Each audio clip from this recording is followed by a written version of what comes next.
모든 죄에 더러워진 이의 복을 지금 주님 앞에 씻기를 원합니다. 보혈로 씻기를 원합니다. 샘물같이 솟아나는 보혈로 눈보다 더이게 씻겨지기를 원합니다.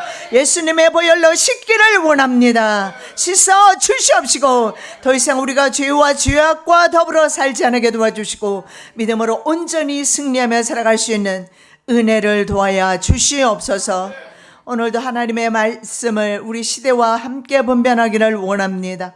깨닫는 지혜를 도와여 주시옵시고 뱀 같은 지혜를 도와여 주셔서 세상을 승리하게 도와 주시옵고 믿음으로 살게 하여 주시옵시며 순종의 삶을 살게 도와 주시옵소서. 오늘도 하나님께서 친히 말씀 증가하여 주시옵소서. 저희들 듣겠습니다. 듣는 귀가 복되게 하여 주시옵소서. 거룩하신 예수 그리스도 이름으로 기도드립니다. 아멘. IT 사회에서의 경제활동 두 번째 시간입니다. 자, 두 번째, 가상 공간에서 사용되는 가상 통화입니다. 조금 우리가 정보를 알지 못하면 우리가 세상에서 처지게 되는데, 사실은 우리가 그동안 우리 한국 교회가 너무 믿습니다. 믿음만 가지고 온 것 같아요. 그래서 믿음과 함께 어느 정도는 세상에 대한 지식도 필요하다고 생각합니다. 그래서 우리가 이런 것들도 좀 살펴보는 것이 중요하다 하는 생각이 들어서 오늘도 두 번째 시간을 우리가 살펴보기를 원하는데, 자, 가상 공간에서 사용되는 것이 가상화폐입니다. 눈에 보이는 것이 아니라 인터넷을 통해서 사용되는 거죠. 그래서 과거 경제는 어부와 농부가 자신의 물건을 서로 막 교환했습니다. 그렇게 단순 경제 활동을 했습니다만 지금은 그렇지 않아요. 현재 경제 활동은 현실 세계에서 심지어는 우리가 현금으로 주고받던 그런 현금이 없어지고 대신 컴퓨터나 아니면 인터넷을 통해서 가상 공간에서 이제 앞으로 매매가 이루어지게 될 것을 보여주는 것입니다. 그래서 이것을 가상 현실 전자통신망 사이버 공간이라고 합니다. 그래서 쉽게 말하면 사이버 스페이스입니다. 사이버 스페이스는 공간이란 뜻이에요. 그래서 바로 사이버 공간에서 이루어지는 매매 활동을 가리키겠습니다. 그런데 성경에 보면 사탄이 말입니다, 하늘 공간을 장악하고 있다고 에베소 6장 12절 말씀에 그렇게 나와 있어요.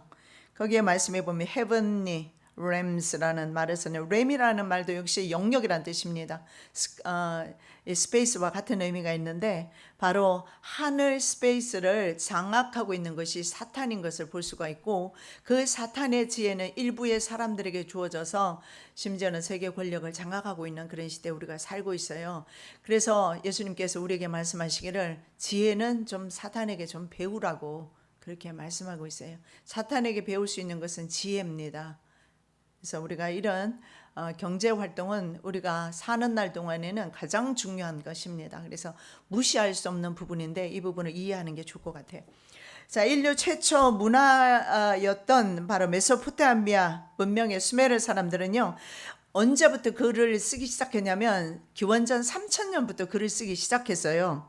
그 이후에 계속해서 글이 나오면서 정보를 축적하기 시작을 합니다. 그래서 지금의 이 정보는 결국은 마지막 때는 정보 전쟁에서 살아남는 사람이 마지막 승자가 될 것입니다. 살아남아야 되는 그런 시대에 우리가 살고 있는데, 이와 같은 정보 기술을 바로 IT라고 합니다. 우리 IT라고 많이 들어보셨잖아요, 그죠?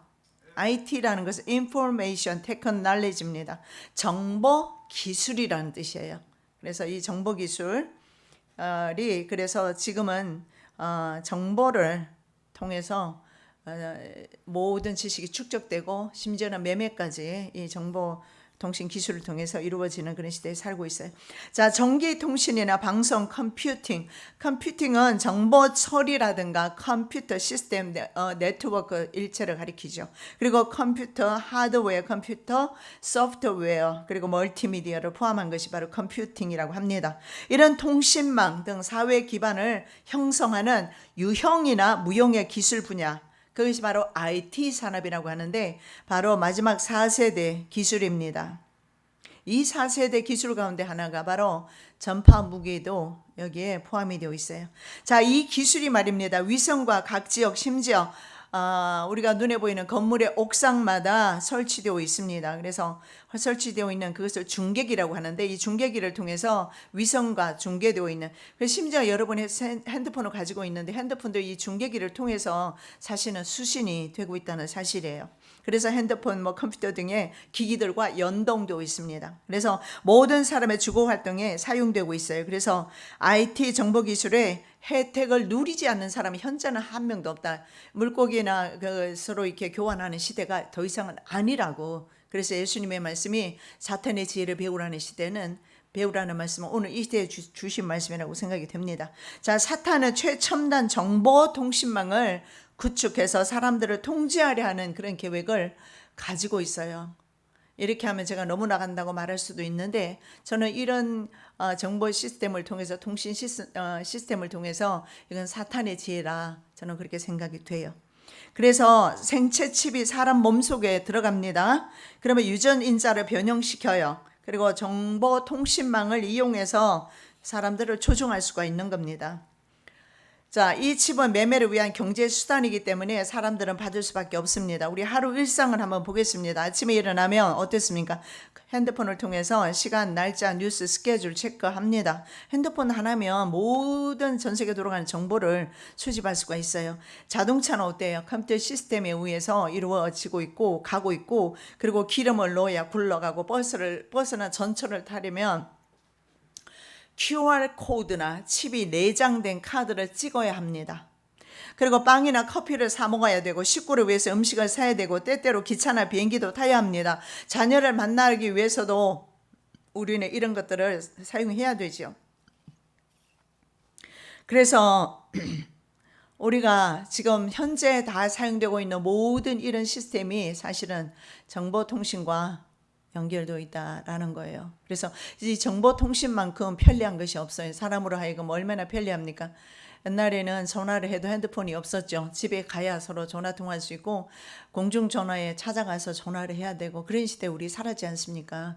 근데 지금은 굉장히 아주 5G 시대에 살고 있어요. 초시대에 살고 있는 이런 정보통신이 최고 기술의 혜택을 누리는 반면에 이것은 점점 더 바로 사람들을 조종할 수 있는 시스템이 되어가고 있다는 거예요. 그래서 화웨이 같은 경우에 지금 우리 한국, 중국만 그렇게 지난번에 한번 강의했잖아요, 그죠? 텐왕 시스템을 통해서 감시 시스템 구축을 했다고 했는데 얼마 전에 신문을 보니까 화웨이가 우리 한국에도 그렇게 화웨이 시스템을 이용해서 감시망을 철저하게 다 구축을 했다 하는 뉴스를 제가 본 적이 있어요. 자, 2008년 미국발 금융위기가 있었습니다. 월가의 대표 투자은행이었고 그리고 미국의 국채의 주요 딜러였던 여러분 너무나 잘 알고 있는 리먼 브라더스가 비우량 담보 주택담보대출 일명 서브프라임 몰게지 파동이라고 합니다. 부실로 파산한 것이 신호탄이 되었습니다. 그래서 은행 파생 상품과 그리고 무분별한 A 등급의 신용을 승인합니다. 그리고 서브프라임 몰게지론 이런 것이 붕괴하면서 기존 은행과 그리고 화폐 시스템의 한계가 이제 사람들이 보게 됩니다. 그래서 가상화폐가 나오는 거예요. 사실은 그 전까지는요, 이런 국가에서 발행하는 법정 화폐 이것만 통행했지만 그러나 이런 금융 시스템이 무너지면서 사람들의 생각이 바뀌기 시작합니다. 그래서 사이버 공간에 돈이 나오기 시작한 거예요. 그게 바로 가상화폐입니다. 자, 그래서 부풀어 오르던 거품이 터지고 글로벌 이 금융위기는 전 세계로 확대됐습니다. 그래서 미국에서 이어서 뭘 했습니까? 양적 완화 정책을 합니다. 양적 완화는 뭐냐면 돈을 막 찍어내는 거예요. 그러면 어떻게 됩니까? 시중의 돈의 가치가 하락이 오겠죠. 돈과 상품의 이 사실은 균등하게 있어야 되는데 돈을 너무 많이 찍어내길 경우에는 돈의 가치가 떨어지지 않겠습니까? 그러면서 더 큰 위기를 불러왔고 그리고 기존 변동 환율 제도 지금 환율도 어떻습니까? 계속해서 변동되고 있어요. 그래서 그런 것이 문제점이 되어서 결국은 우리가 믿을 만한 돈이라는 게 없다라는 거예요. 우리가 그렇게 좋아하는 원화, 예? 보기만 해도 사랑스럽죠. 예? 너무 사랑하지 마세요. 그러다가 생명 날아가요. 여러분, 이 일은 죽을 때까지 하는 거예요. 적당한 때 멈추는 것이 은혜입니다.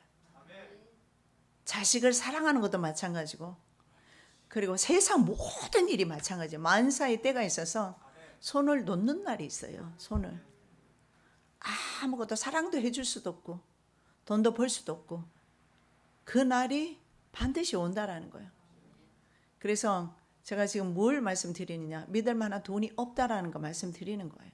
가상화폐도 굉장히 많이 나와 있지만 사실은 그것도 언제든지 붕괴될 수 있는 게 가상화폐, 국가화폐 붕괴될 수 있어요. 특히 원화 가치 없어요. 경제가 하락이 되면 될수록 계속 가치는 없어질 거예요.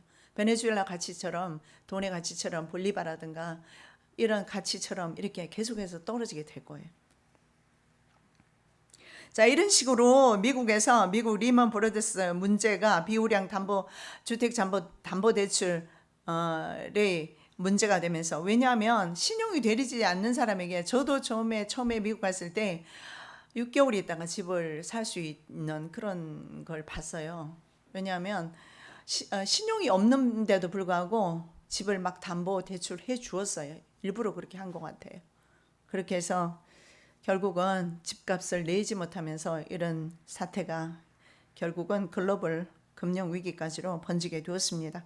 그래서 미국의 이런 기축통화, 전 세계에 말하자면 중심 통화 역할을 했던 달러의 신화가 깨어졌습니다. 그래서 탄생된 것이 바로 가상화폐라는 거예요. 그래서 카카오페이라는 거 있어요. 이런 거 여러분 좀 알고 계시는 게 좋을 거예요. 앞으로 이런 것이 사용하는 시대가 올는지도 몰라요. 그리고 네이버 페이가 있고, 이런 것들이 가상 공간에서 결제할 수 있는 온라인 지급 결제 수단으로 사용되고 있습니다. 가상 화폐는요, virtual currency, 커런시는 통용되는 화폐를 가리켜요. 그리고 virtual money라는 그런 영어 단어를 사용하는데, 지폐라든가 동전이라든가 실물이 없이 네트워크로 연결된 가상 공간에서 전자적인 형태로 사용된다는 거, 이렇게 아시기 바랍니다. 그래서 돈을 우리가 만지면서 페이하는 것이 아니라 가상 공간에서 그냥 주거니 받거니 할 수 있는 겁니다. 그래서 벌추얼은 뭐냐면은 명목상이라는 뜻인데, 명목상이 아니라 실제상의 화폐. 그래서 실제적으로 사람들끼리 서로 가상화폐를 주고받고 있다라는 것을 볼 수가 있어요. 자, 그동안에 국가의 법정화폐를 전통적인 화폐로 인정했는데 사람의 생각이 바뀌었다는 거예요. 2008년도 이후에 그 사건이 나면서 글로벌 금융 위기가 오면서 사람들의 생각이 바뀌었습니다. 그래서 이제는 국가를 넘어서 전 세계에서 누구든지 전자화폐를 통해서 매매가 가능해진 거예요. 이런 것을 위해서 이런 것들이 점점 이제 결국은 칩을 받는 데까지 가지 않을까 싶어요. 결국은 지금은 불신의 시대입니다. 교회 안에도 불신이 팽배해 있어요. 결국은 화폐도 불신하는 그런 시대에 우리가 살고 있어요. 그래서 어떤 국가의 돈조차도 신뢰할 수 없다라는 거, 미국의 달러 불패 신화가 깨진 거예요. 그러면서 그 어떤 돈도 믿을 만하지 못하다. 그래서 일부의 사람들이 계속해서 이런 가상화폐를 만들어내면서 자기네들끼리 통용하기 시작한 거예요. 자, 일부 환경에서는 법화인 화폐처럼 작동하지만 진짜 화폐의 모든 특성을 갖추고 있지 못한 그런 교환 수단이다. 미국 재무부 금융범죄 단속반에서 그렇게 말을 합니다. 여러분 참고하시기 바랍니다. 자, 그리고 유럽 중앙은행, 미국 재무부, 유럽은행 감독청에서 내린 정의, 가상화폐란 정부에 의해서 통제받지 않는 디지털 화폐 일종으로 개발자가 발행 및 관리하며 특정한 가상 커뮤니티에서만 통용되는 결제 수단을 말한다. 그래서 이 정리에 따르면 대부분의 암호화폐는 디지털 화폐입니다. 디지털은 가상화폐라는 거죠. 네. 그래서 디지털로 화폐를 주고받기 때문에 디지털 화폐 또는 전자화폐 이렇게 말하기도 합니다. 그래서 내가 현금으로 볼 수 있는 만질 수 있는 그런 화폐 아닌 그런 화폐들이 있다라는 거 아시기 바랍니다. 그래서 이 가상화폐라는 것이 크립토 커런시라는 커런시인데 숨겨진 이런 뜻이에요. 그래서 숨겨진 뜻을 가진 암호화폐, 얘는 비트코인 들어보셨죠? 비트코인, 그리고 이더리움, 리플 뭐 이런 것이 있습니다. 그래서 암호화폐는 가상화폐의 일종이지만 가상화폐라고 하니까 화폐로서의 가치가 불분명하다, 사람들에게 부정적인 인식을 준다, 그래서 암호화폐가 더 정확한 표현이다 이렇게 말해요. 그래서 암호화폐나 가상화폐나 다 온라인상의 화폐라는 것 아시면 되겠어요. 자, 비트코인은 달러나 엔화처럼 어느 곳에서나 편리하게 결제할 수 있는 디지털 그런 화폐로 개발되었습니다. 그래서 비트코인 같은 디지털 화폐, 엔이나 달러와 같은 실제 화폐, 그런 차이를 좀 말한다면 비트코인은 물리적인 실체가 없는 거라는 거예요. 손에 잡혀지지 않는 실체가 없는 것이 바로 차이가 있다. 엔이나 달러화는 우리가 어때요? 카운트할 수가 있잖아요. 그렇지 않다는 거죠. 자, 기존 금융 시스템을 한번 보겠습니다. 여러분, 은행을 제가 믿지 말라고 자주 말했잖아요. 기존의 금융 시스템은 은행과 등의 특정한 사람이 원장에만 접근할 수가 있어요. 우리가 간다고 해서 다른 사람 원장이나 우리 것도 보여주지 않을 거예요. 근데 이 암호화폐는요, 기존의 금융 시스템의 틀을 깹니다. 그래서 모든 사람이 원장에 접근 가능해요. 그리고 원장을 함부로 누가 수정하지 못하도록 암호화 해놨습니다. 그리고 가상화폐는 분산된 이런 재해복구센터, 그리고 가장 안전한 보안이 특징이라고 합니다. 뭐 돈 많으시면 이런 데 투자해 놓으셔서 돈을 벌 수도 있겠습니다만은, 그러나 이것은 언제나 아까 제가 그랬잖아요. 환율 변동이 정말 국제사회에서 굉장히 큰 문제가 되고 있어요. 특히 약소국가에서는. 왜냐하면 국가의 돈이 경제력에 따라서 약화되기 때문에, 그죠? 그리고 환율이 계속 변동되잖아요. 마찬가지예요. 이런 것도 어떻게 보면 주식이나 다를 바 없어요. 사놓았다 하더라도 그 가격이 어떻게 될지 모르고, 그리고 이것은 가상화폐이기 때문에. 자, 그런데 몰라요. 앞으로는 이 가상화폐가 더 힘을 얻을 수 있을는지 몰라요. 우리가 사용하고 있는 실제적인 화폐보다. 자, 비트코인의 목적은요, 전 세계에서 통용되는 일상 화폐가 되는 것이 목적이겠죠.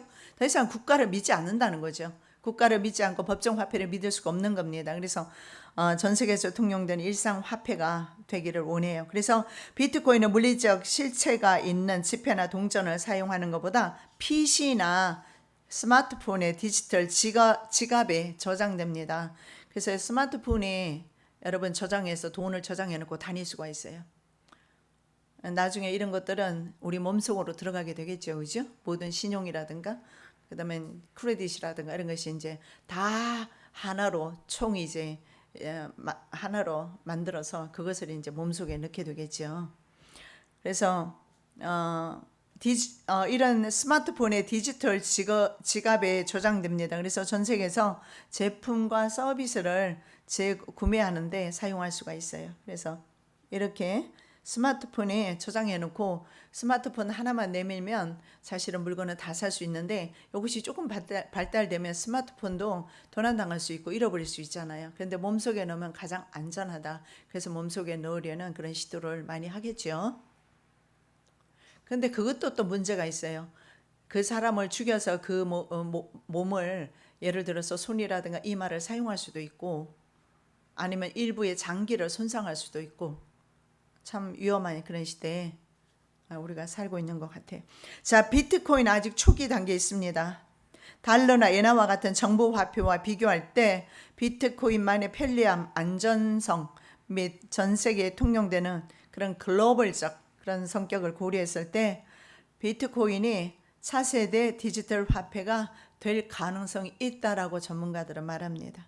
왜냐하면 안전하고 편리하고, 그리고 전 세계적으로 사람이 만나지 않아도 얼마든지 전 세계 사람들과 주고받을 수 있는 그런 글로벌적 성격을 가지고 있기 때문에 이런 비트코인이 화폐의 역할을 할 수 있다.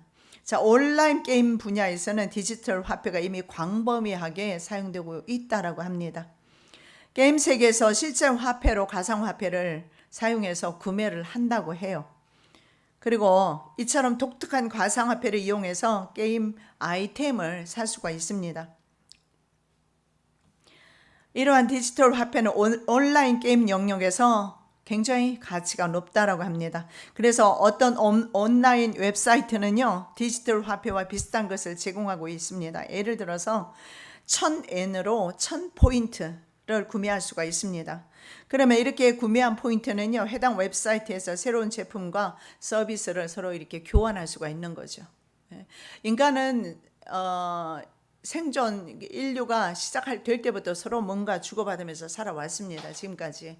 그래서 지금은 이런 식으로 디지털 화폐를 사용을 하고 있습니다. 자, 이런 맥락에서 비트코인도 비슷합니다. 비트코인을 받는 매장이나 웹사이트가 점점 많아지게 되면 힘을 얻겠죠. 예. 그래서 비트코인으로 제품이나 서비스를 구매할 수 있습니다.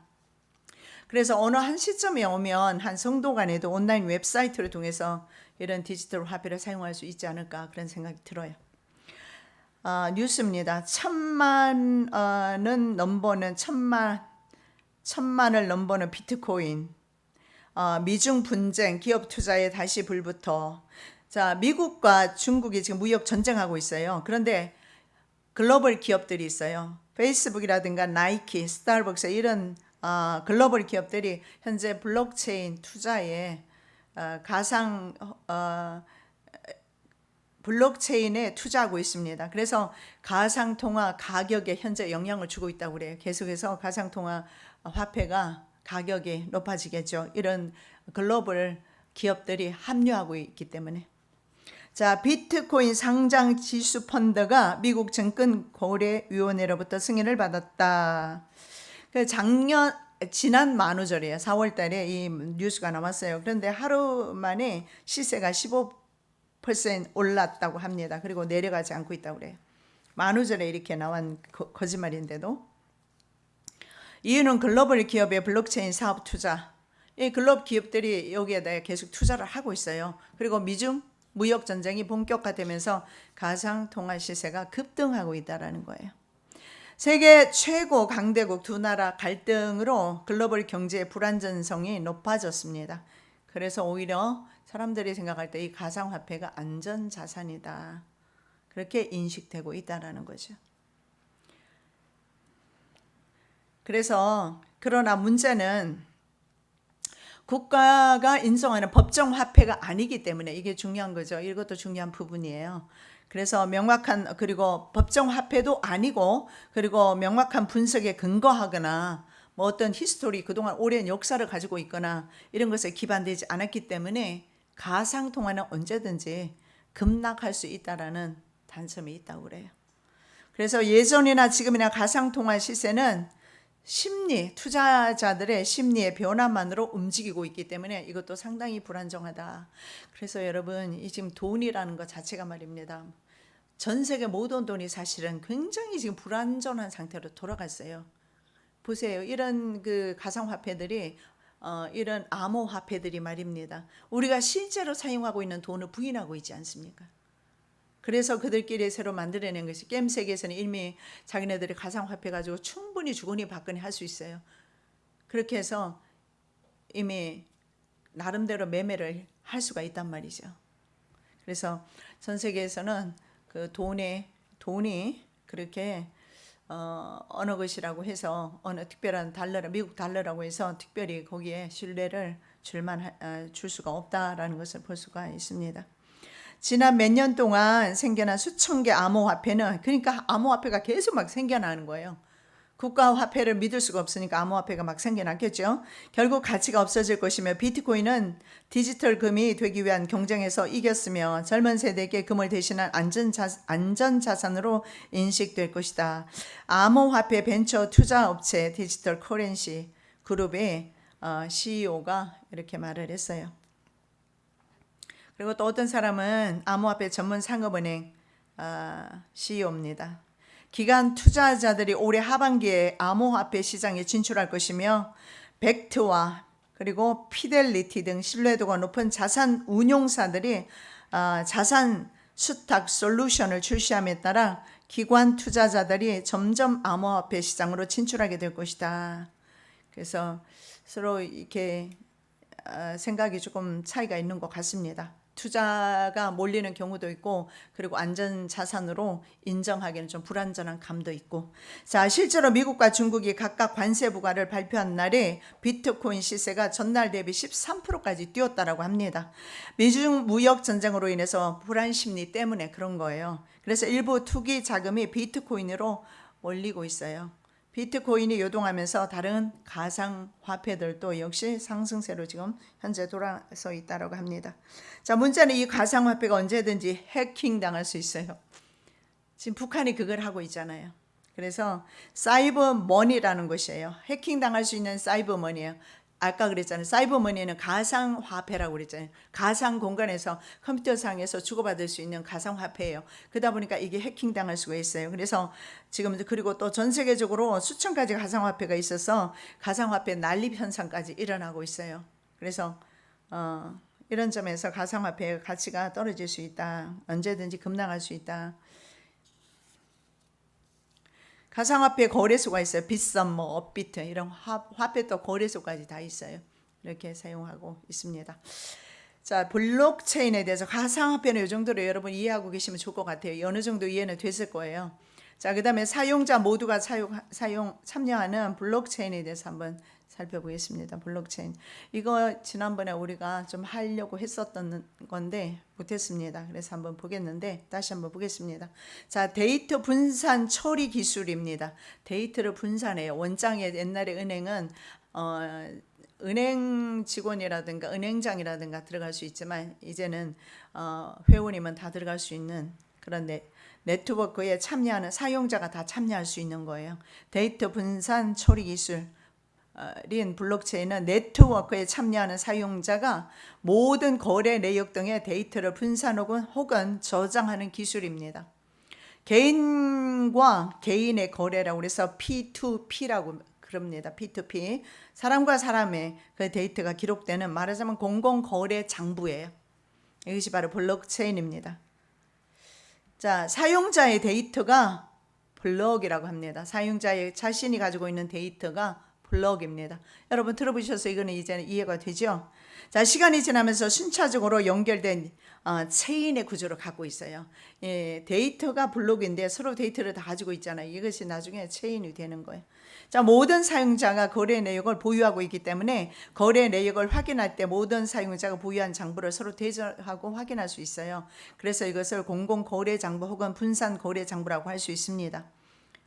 WS에 그때 우리 예배 드릴 때 제가 한번 잠깐 이게 살펴봤던 내용이죠. 블록체인 덕분에 가상화폐 비트코인이 등장하게 된 거예요. 그림을 보시면 왼쪽에 기존 거래 방식은 은행의 중심이 되어 있어요. 모든 사람이 장부를 관리할 수가 없지요. 그런데 블록체인 방식은 어때요? 분산된 장부를 통해서 모든 사용자가 사방에서 거래 내역을 저렇게 확인할 수가 있습니다.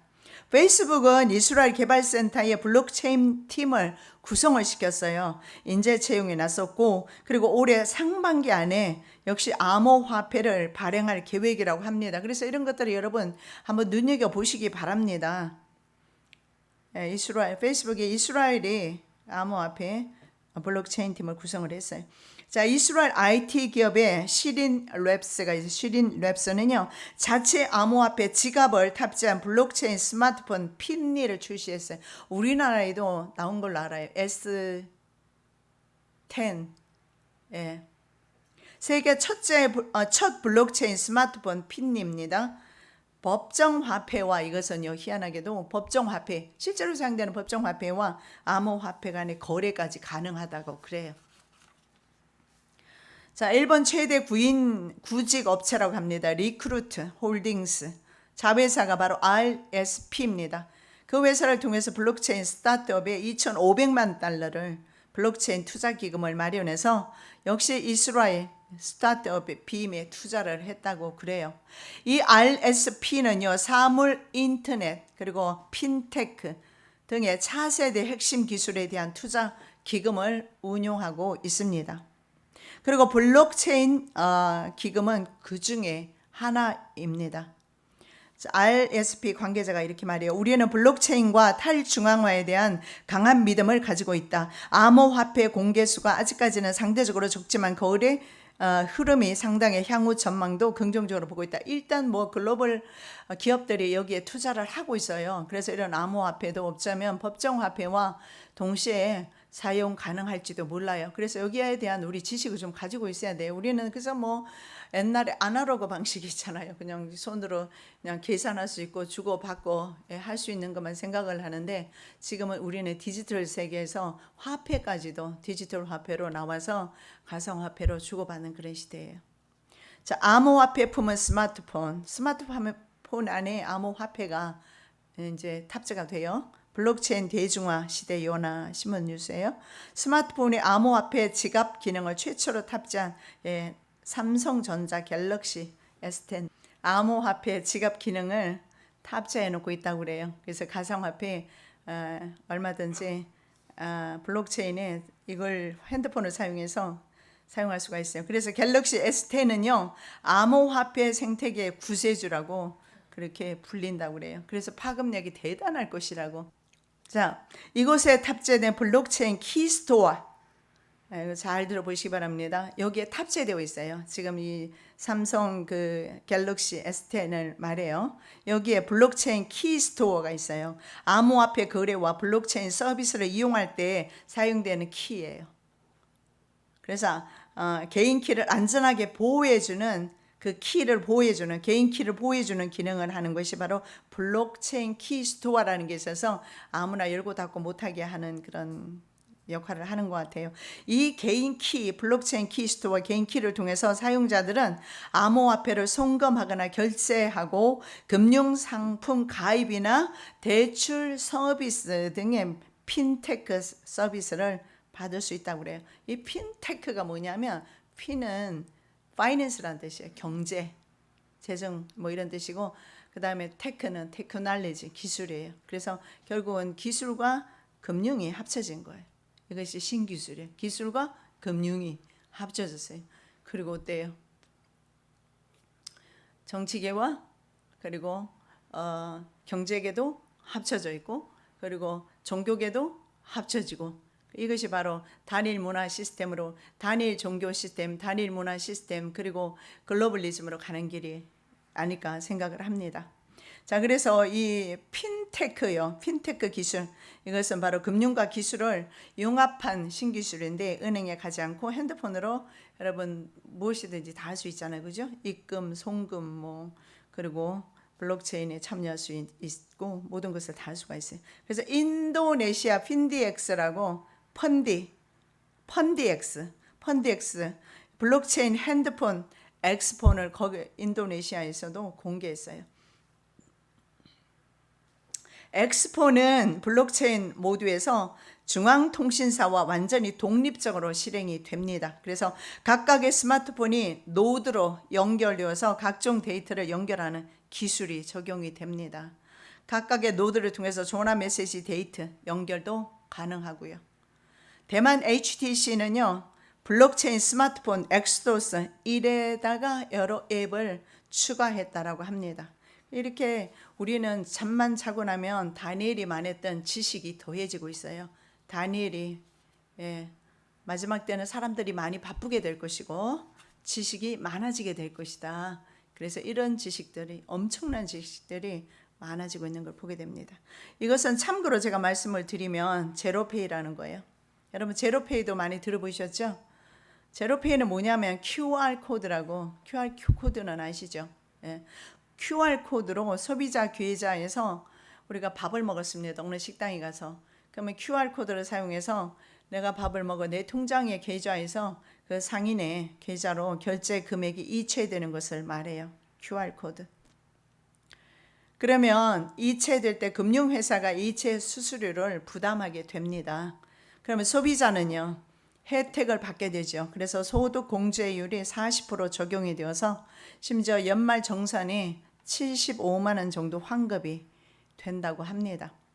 그리고 가맹점은요 수수료가 연매출 8억 원 미만일 경우에는 0%이라고 합니다. 그래서 수수료가 내지 않아요. 그래서 서로가 양쪽에 사실은 다 좋은 거래요. 소비자나 아니면 상인의 입장에서 봤을 때. 그런데 이것이 사람들의 인식이 별로 되지 않아서 제로페이가 잘 안 된다.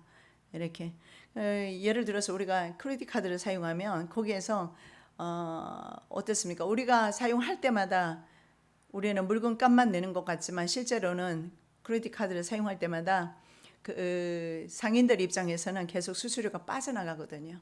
그렇게 빠져나가는데 예를 들어서 제로페이를 했을 때는 그 돈이 안 빠져나간다는 거죠. 그래서 상인 입장에서나 가게를 하는 분이나 아니면 그것을 소비하는 입장에서 또 소비하는 사람들은 최대 75만 원까지 연말 정산에 소득 공제 40%까지 적용된대요. 그렇게 해서 서로가 이득이 된다고 그래요. 자, 뭐 그 정도로만 그냥 참고하시고, 그리고 마지막으로 화폐 단위 변경 한번 살펴보겠습니다. 이거 아주 중요한데, 왜냐하면 지금 우리나라에서 이거 화폐 개혁하지 않을까. 리디노미네이션이라고 합니다. 리디노미네이션은 화폐를 지금 가치 변동 없이 통화 단위를 바꾸는 조치를 말해요. 통화 단위를 바꿔요. 그래서 화폐 개혁보다도 개혁에 우리가 보통 말할 때는 저것은 화폐 개혁이라고 말하는데 어떤 개혁의 의미보다는 우리나라에서는 정치적인 목적이 더 많다 이런 여론도 있어요. 그냥 참고하시고, 그러나 경제가 좋아지고 집권 연장에 도움이 되기 때문에 어쩌면 총선 직전에 바로 화폐 단위 변경, 그러니까 화폐를 개혁하겠다는 거예요. 그러니까 화폐 단위가 바뀌어져요. 지금 우리가 사용하고 있는 뭐 100만 원 이런 단위가 바뀌어진다고요. 그래서 이주열 하는 전 총재 박승희 이런 말을 했어요. 지금은 화폐 개혁 적기, 역사의 길이 남을 대통령이 될 것이다. 그리고 이주열 하는 총재가 이렇게 말해요. 지금은 리디노미네이션을 단행할 여건이 갖추어져 있으며 한국은행도 모든 준비가 되어 있다.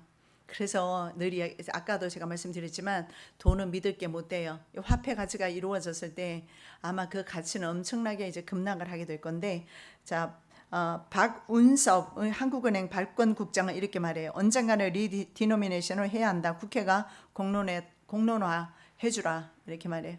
노무현 정부 시절인 2003년에 박승하는 전 총재가 추진하다가 무산되었다라고 합니다. 우리도 모르게 아마 화폐 개혁이 일어날 뻔했어요. 박근혜 정부에서도 한국은행을 중심으로 필요성이 언급됐으나 정부가 불가 입장을 밝혔다라고 합니다. 그렇다면 어떻게 됩니까? 현재 한국의 돈 단위가 경 단위로 그렇게 치솟아 있어요. 그걸 축소하게 되면 거래가 굉장히 편리해지는 그런 이점은 있어요. 거래가. 그래서 원이 아니라 옛날에 환 기억나세요? 그 환이 될 것이라는 거예요. 그러면 액면가가 예를 들어서 이렇게 보시면 돼요. 100만 원, 현재 100만 원 액면가가 얼마 되느냐면 만 원이 될 거예요. 100만 원이 만 원이 되는 거예요. 자, 그러면 어때요? 거래가 굉장히 간편해지겠죠. 100만 원 주고 살 수 있는 것을 만 원에 사게 되는 거죠. 그리고 화폐 단위 축소 때문에 물가 안정에도 기여할 수 있는 장점이 있다고 합니다. 반대로 물가가 치솟을 수도 있고, 그리고 자동화 기기 교체가 필요해요. 전국을 다 해야 되니까.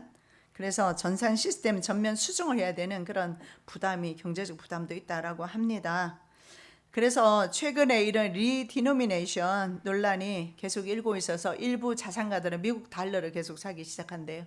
왜냐하면 한국은 화폐 개혁해버리면 기존의 돈의 가치를 인정을 전혀 받지를 못하기 때문에 그래요. 이것도 참고하시고, 자, 신국권을 익명으로 교환합니다. 그래서 장기적인 교환이 이루어지게 될 거라고 해요. 금방 바뀌는 것이 아니라 한동안은 그렇게 같이 신권, 국권이 같이 활용될 것이다. 그런데 실제로 우리 한국은 57년 동안 화폐 개혁을 하지 않았다고 그래요. 그래서 돈의 거품이 굉장히 많이 끼어 있다고 합니다. 그래서 그것도 문제고, 돈에 대한 거품도 문제고, 그리고 또 음성화 많이 되어 있다고 그래요. 그래서 자금 출처 조사나 세무 조사가 가능해집니다. 왜냐하면 불법 은닉 자금을 양성화 시키게 되고 처벌까지 가능하게 돼요. 왜냐하면 그 돈을 예를 들어 보세요. 수십억을 내가 지금 감춰 뒀어요. 근데 화폐 가치가 화폐 개혁이 일어나면 이 돈의 가치를 전부 인정을 받지를 못하는 거예요. 그러다 보니까 불법 자금들이 이제 나오게 되겠죠. 그래서 불법 자금을 양성화시킬 수 있다라고 그래요. 그래서 지하 경제 그런 음성화된 거 그런 것을 양성화시킬 수가 있다. 그래서 부패와 위조 지폐가 감소될 것이다. 이런 이점이 있다고 그래요. 그리고 대외 위상 변화가 가능해요. 현재 약 300조 정도 되는 음성 자금이 숨어 있다고 그래요. 300조. 굉장히 많죠. 그래서 순기능이 많아서 화폐 개혁은 지금 하는 것이 좋다. 이렇게 말해요. 자, 그렇다면 화폐 개혁이 일어났을 때 앞으로 어떻게 될까요? 내가 가지고 있는 현금은 어떻게 될까요? 이익이나 손해보는 쪽으로 많이 가게 돼요. 예를 들어서 기업, 장사 누구든지 모두 영향받게 돼요. 화폐가 전국적으로 이루어지기 때문에. 그러면 옛날에 내가 화폐 가지고 있어요. 이것 가지고 외국을 향해서 내가 환전을 하고 싶어요. 안 해줘요. 화폐 개혁이 일어났잖아요. 그러면 내가 내 집에 1억을 숨겨놨어요. 그걸 양성화시키지 않으면 그거 어디를 가져가도 그건 종이 쪼가리에 불과하고 화장실 갈 때도 그건 못 사용해요. 그죠? 그렇게 될 거예요. 그래서 현금 많이 가진 사람이 불리하답니다.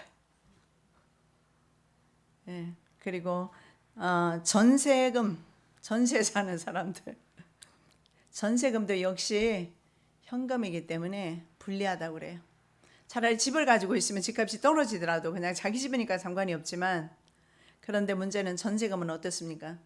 그 돈을 받아서 나와서 뭔가를 해야 됐을 때 그 돈의 가치가 하락되기 때문에 또 불리하다라고 그래요. 그래서 현금을 많이 가지거나 전세 자금이나 이런 사람들이 불리하다. 그래서 예수님께서, 제가 이 시간에 다 말씀을 다 못 드리는데요. 예수님께서 성도들에게 뱀같이 지혜로워라. 우리가 어떻게 해야 될 것인가? 우리 경제활동을 앞으로 어떻게 해야 할 것인가? 그러면 이 돈의 문제는 어떻게 해야 할 것인가? 여러분 정말 기도가 필요합니다. 왜냐하면 지금 우리가 믿을 수 있을 만한 그런 돈은 하나도 지구상에 없기 때문에, 어쩌면 금이 마지막 대안이 될 수는 있겠지만 금을 사재기까지 또한 우리가 재산이 많은 것도 아니고 그리고 화폐 개혁까지 일어난다면 총체적으로 난국이 아닐까 생각을 합니다. 우리 마지막으로 말씀 한번 읽겠습니다. 보라, 내가 너희를 보냄이 양을 이리 가운데 보냄과 같도다. 그러므로 너희는 뱀같이 지혜롭고 비둘기같이 순결하라. 사랑해 주님 감사합니다.